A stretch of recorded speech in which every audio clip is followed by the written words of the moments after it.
तर या संपूर्ण या मराठा आरक्षणाच्या GR वरून आता राजकारण तापलेलं आहे। त्या संदर्भातल्या टॉप 9 बातम्या पाहूया।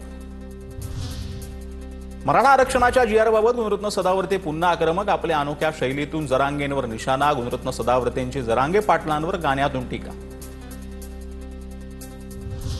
कॅबिनेट बैठकीत भुजबळांची खुर्ची रिकामी होती हे मी पाहिलं। मुख्यमंत्री उपमुख्यमंत्री भुजबळांशी चर्चा करतील। उदय सामंतांची प्रतिक्रिया। तर भुजबळ बैठकीला नव्हते याचा अर्थ बहिष्कार टाकला असा होत नाही। भुजबळांच्या नाराजीच्या प्रश्नावर सामंतांची प्रतिक्रिया। ओबीसींची नोकऱ्यांमधून गच्छंतीची प्रक्रिया सुरू केली आहे का? गुणरत्न सदावर्तेंचा राधाकृष्ण विखे आणि उदय सामंतांवर निशाणा। हैदराबाद गॅजेटच्या GR नंतर उज्ज्वल निकमांकडून फडणवीसांचे आभार। कटुता सहन करूनही फडणवीसांनी अपशब्द काढला नाही। उज्ज्वल निकम यांच्याकडून फडणवीसांच्या सहनशीलतेचं कौतुक।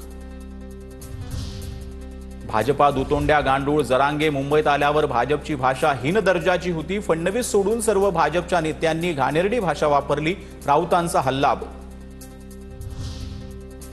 मराठा आंदोलनाच्या अनुषंगानं एकूण 9 गुन्हे दाखल। झोन 1च्या हद्दीतील वेगवेगळ्या पोलीस ठाण्यांमध्ये बेकायदेशीर जमाव जमवणे, रस्ता अडवणे अशी कृत्य करणाऱ्यांवर गुन्हे दाखल। राहुल गांधींकडून अभ्यास सुरू। वोट चोरी हा अनुभव होता, आता ते हायड्रोजन बॉम्ब फोडतील। पुढल्या काही महिन्यात देशात राजकीय बदल होईल। संजय राऊतांचा दावा। ओबीसी आरक्षणाला धक्का न लावणं ही फडणवीसांची भूमिका। ओबीसी आरक्षणाला धक्का लागला नसेल तर ओबीसींनी नाराज होऊ नये। ओबीसी समाजाच्या भूमिकेवरून एकनाथ खडसेंची प्रतिक्रिया।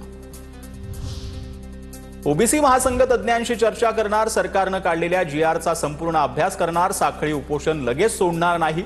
ओबीसी महासंघाच्या नेत्यांची माहिती।